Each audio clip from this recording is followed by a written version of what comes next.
have a hard time here. Again, brute forcing through a pretty solid front line. We'll have to wait and see though if that will be the case as we head into the matchup, ladies and gents, for the first matchup of the last day of Mplph Season 5. Let's go to our casters and let's see if Leo and Seiya will have a different say about this.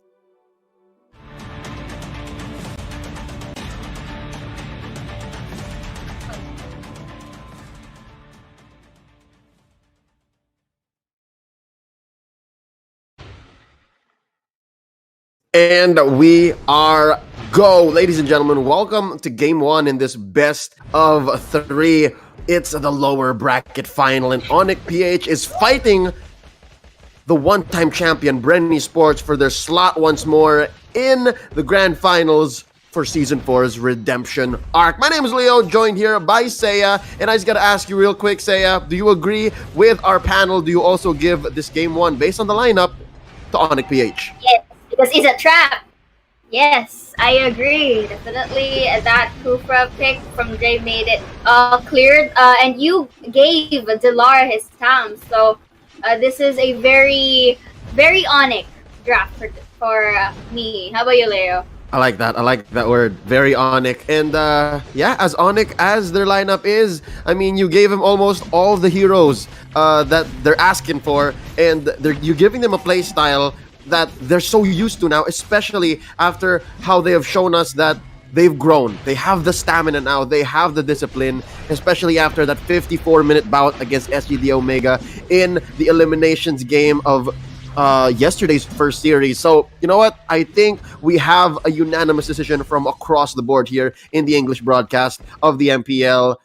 It's 5-0 for Onic PH. Can Bren Esports, can the Ducky-led squad prove us wrong? We'll see. Real quick, I have a story to share before this fight down bottom breaks out. Carl TZ gonna be a blasting Iaknu with a little bit, but it's not gonna be enough. Actually, this lineup here, up top though, few gonna go down real quick. Dilar, again, you mentioned how he just pays the price there. Interestingly enough, he just stood.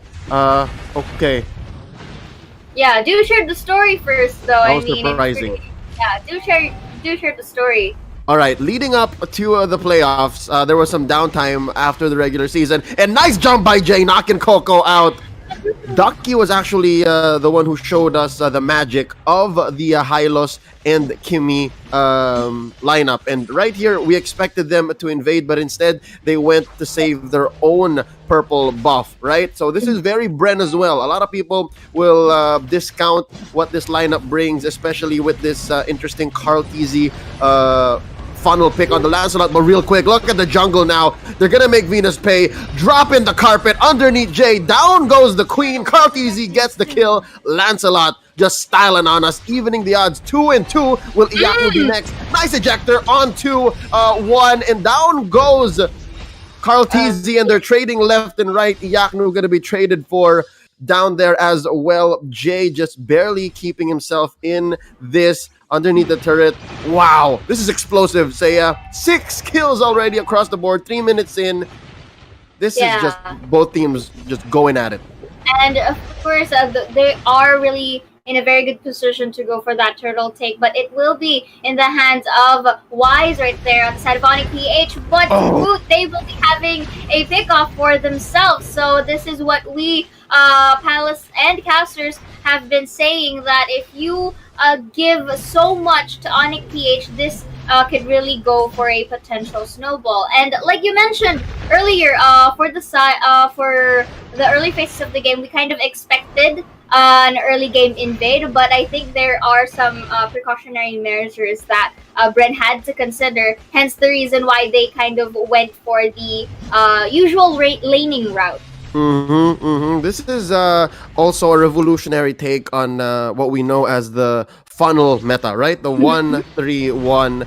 It looks like now they've slowly reverted back into where the mid pushes hard with Rebo on the Kimi. But real quick, there's a fight gonna blow up down bottom. It's a death bush for Lasty. Jay gonna be traded for. Angela gonna be coming in. Carl TZ supported by Rebo, and they're gonna disengage. It's a 1-for-1, tank for tank. Jay for Lasty.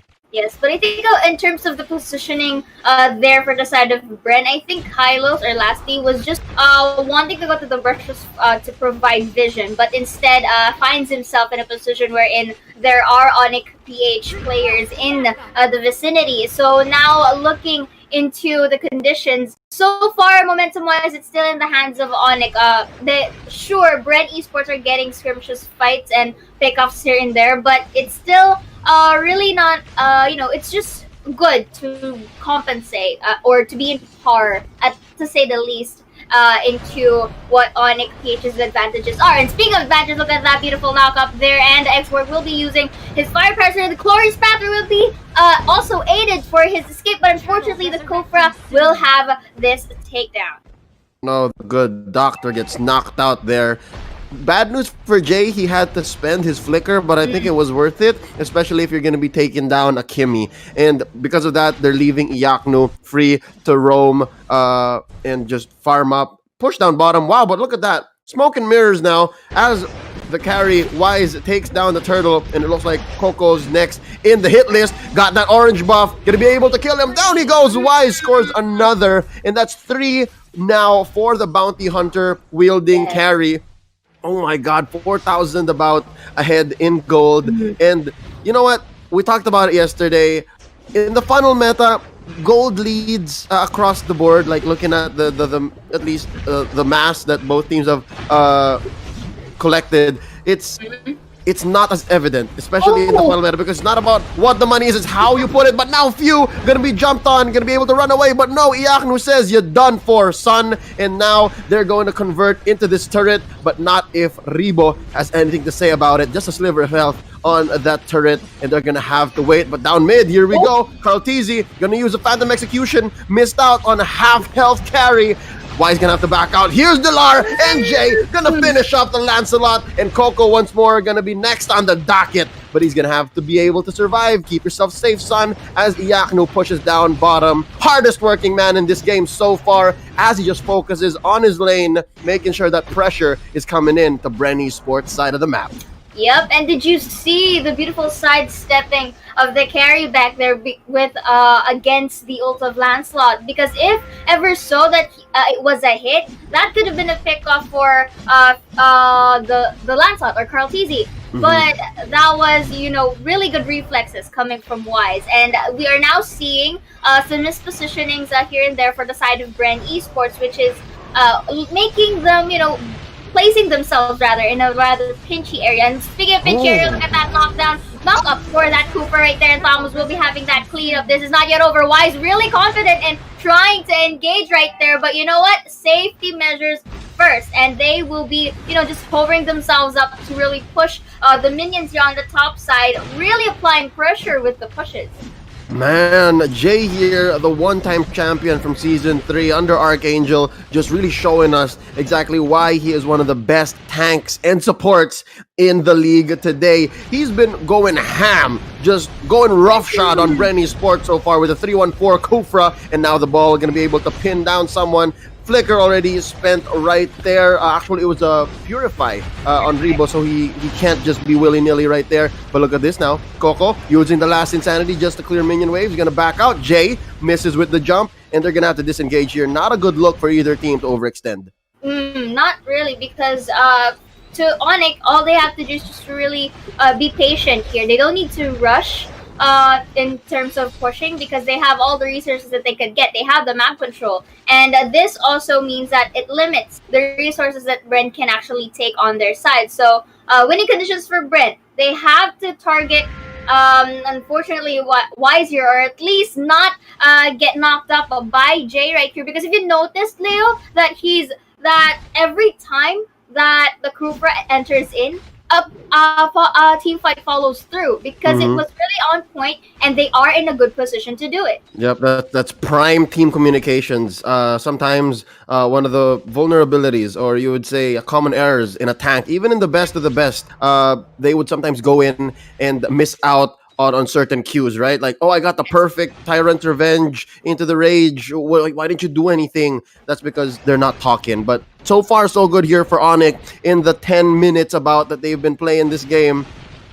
Kufra on Jay has been just on point. Now look at this. They're threatening the steal onto the orange buff. I'm not sure. Okay, there you go. Carlteasy was able to secure it. He's not that hungry, but I'm pretty sure he could be wishing he could do better. All right, so we're 25 seconds away from the Lord here. And so yeah, I just got to point out here. The pushing lineup on Kimmy, the pushing lineup on Bren Esports with the Kimmy, not a single lane taken down, not a single turret. Unfortunately, because from an Onic PH perspective, both Rebo or actually Few can be one of your preferred targets right here, considering number one, Kimmy is one of the core damagers. You really want to deny that damage as early as possible. And number two, they are the squishier targets for Bren Esports. I mean, for Onic PH against Bren Esports. So I think that is one of their go-tos here in terms of really in terms of priority. Yeah, look at this now. Onic PH just extra rude, as I'd like to call it, as they take that purple buff, apply some pressure down bottom and mid, and then just take the Lord so easily. 10 minutes, 30 seconds in. This Lord, I believe, is going to march down bottom. There you go. Let's see now. They're just going to start collapsing on all lanes. They'll just see where they can find an opportunity to penetrate. I think that's the first step here for Onic PH to get that much closer to securing game one. And the amount of space given to Wise is pretty evident right now. So all he needs to do really for this game to be secured inside of Onic PH is to just place himself in an angle or in a position wherein he is not the one to become the target. And hence for Bren Esports, okay, the Lord is coming through their turf. So the best thing that they have to do about it is to really, defeat or destroy the Lord here. But again, looking here, looks like there will be a pickoff coming through. We are now seeing the depletion of health coming from Carlteasy and forces him to back away. Oh, sorry, that was Coco. But then they transition easily by destroying the bottom onto the mid and then go to the top. Not really, forcing themselves so quickly to get into that team fight. Okay, Oh My Venus is forced to use the flicker, but the carry will go for that cleanup. It isn't just getting more beautiful as the Towns will be putting down the Angela. And I think, Leo, this is it. The game number one might be going to Bren Esports, and look at that beautiful domino effect for Onic PH cleaning up the boards. And game number